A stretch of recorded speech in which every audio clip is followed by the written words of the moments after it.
Today's lecture we will talk about different type of ion detectors in mass spectrometer. Ion detectors are one of the very important component of a mass spectrometer. In fact, it's called eye of mass spectrometer.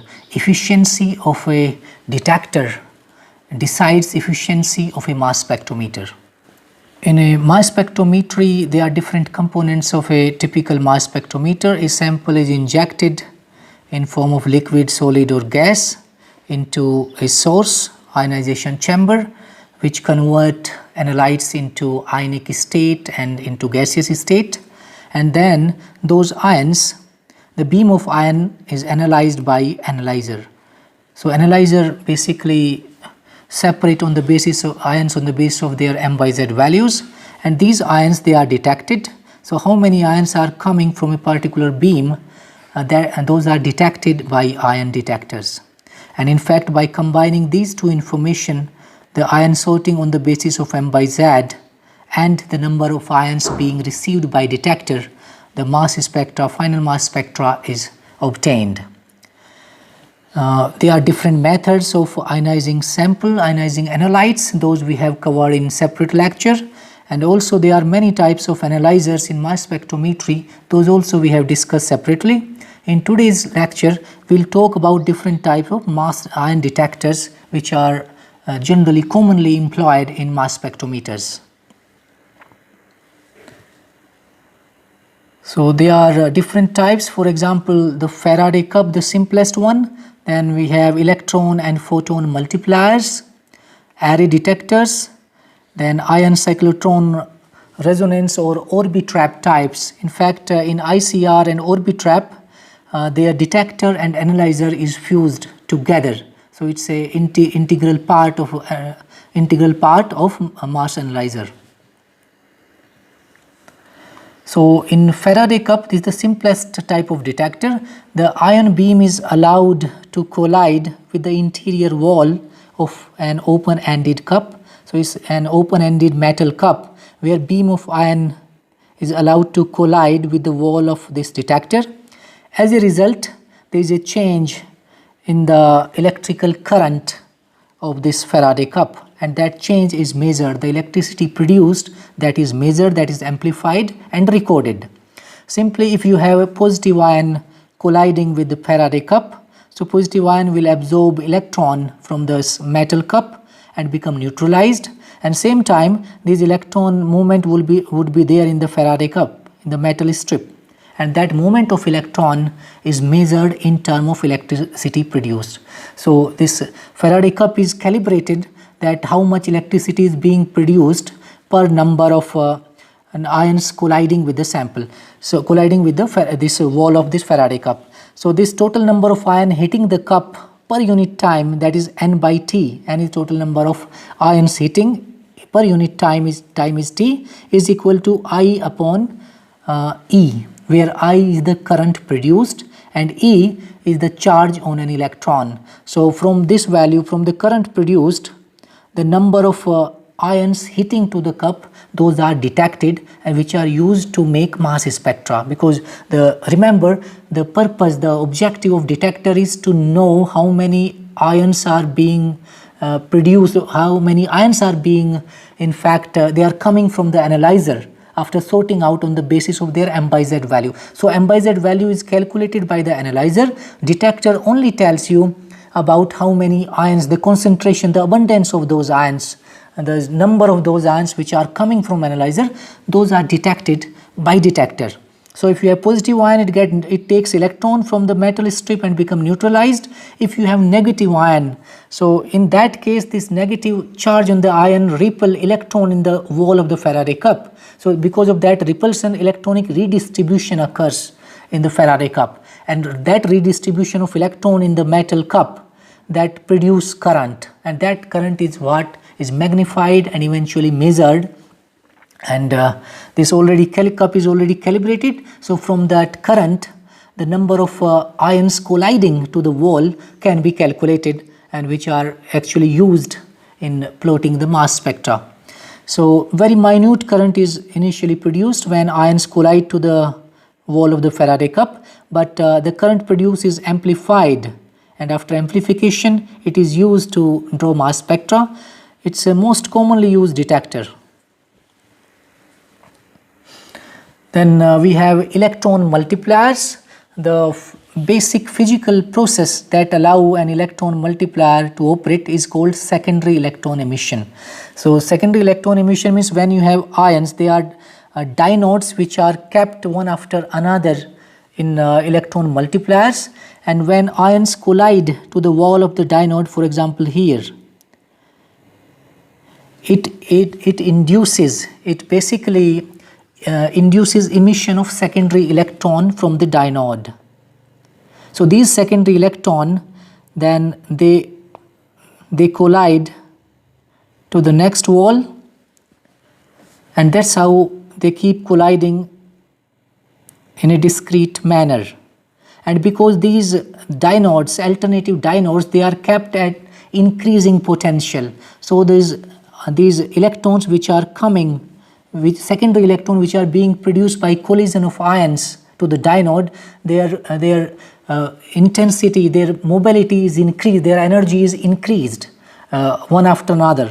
So when, for example, when secondary electron emit from here, they collide with a greater intensity to the next wall and next wall further. That's why more number of electrons keep producing after each collision. So because all these dinodes, they are kept as increasing potential. So eventually you have magnification of these electrons which are produced, and this is measured, and in fact you have around 1 million time magnification. For example, if there is one ion colliding to the wall which is coming from the analyzer, so one ion can produce 1 million electrons. So that's how it can be magnified, and those electrons, they are basically counted, they are calibrated, and eventually there's number of electrons coming out that can be correlated back to the number of ions colliding to the wall of electron multiplier. In fact, there are two types of electron multiplier. One is called discrete electron multiplier, so where you have a discrete type of arrangement of different dinodes, and these both all kind of these multiplier, they essentially have the same principle as the Faraday cup. So only difference is that the secondary emission in Faraday cup, the emission of secondary electron was suppressed by keeping cup at zero potential, but here secondary emission of electrons is induced by keeping these consecutive dynode at higher potential. So you have more number of secondary electrons being emitted, and eventually this current is being amplified. The second type of electron multiplier is called channel electron multiplier, or CEM. So this is actually horn shaped continuous dynode where amplification occurs through repeated collision with dynode interface. You don't have multiple dynode here, but these ions, they collide with the wall of this horn shaped dynode, and as a result it induces secondary electron emission, and further it collide here, and that's how the emission of secondary electron keep on increasing after each collision, and eventually you have magnified, you have in fact up to 1 million time magnification is possible using electron multipliers. In a typical discrete dynode, the electron multiplier, they are between 12 to 24 dinodes. So 12 to 24 number of dinodes are kept in a typical discrete dynode electron multiplier system, and the typical amplification is in order of 1 million times. Then another type of detectors are photon multipliers or scintillation counters. In the photon multiplier or scintillation counters, the ions initially strike a dynode which result in electron emission, and then these electrons, they strike to a phosphorus screen that in turn release burst of photons, and those photons are basically which are measured. So something like here, so ions are coming from analyzer in this direction. So depending on the charge of ion, they are attracted towards positive dynode or negative dynode. So both kind of ions can be detected here. And when these ions, they collide with this conversion dynode, they emit secondary electrons, and these secondary electron, when they collide to a phosphorescent screen, photons are produced, and these photons are sent to a photomultiplier tube. They are multiplied, photons are multiplied, and then they are detected, and the number of photons depend on number of secondary electrons, and secondary electrons in turn depend on number of ions colliding with the conversion dynodes. So that's how from the photons coming out from photomultiplier tube, their number can be correlated with the number of ions colliding with the conversion dynodes. Then you have another type of detector which are used in Fourier transform ion cyclotron resonance mass spectrometer or in Orbitrap.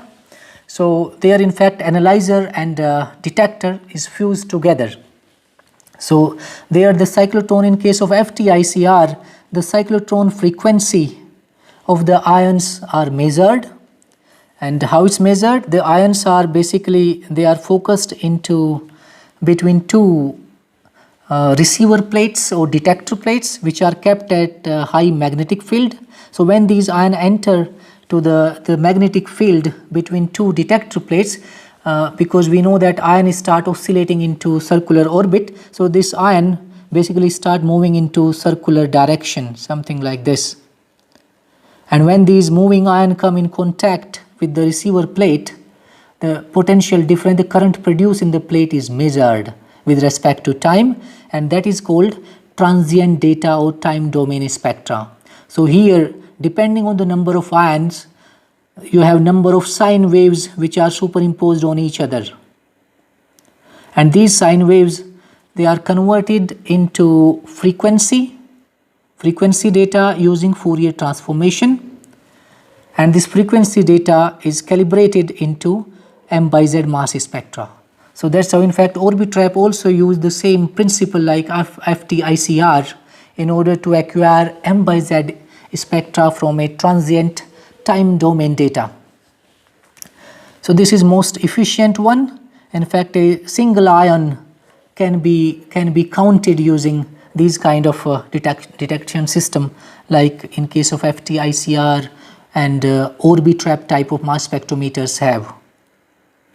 So those are basically electrodes which measure change in potential as a result of when the moving ions come in vicinity to those electrodes. You call them detector plate or receiver plates. In detail we have talked about in another lecture where we discussed about different type of analyzers in mass spectrometry.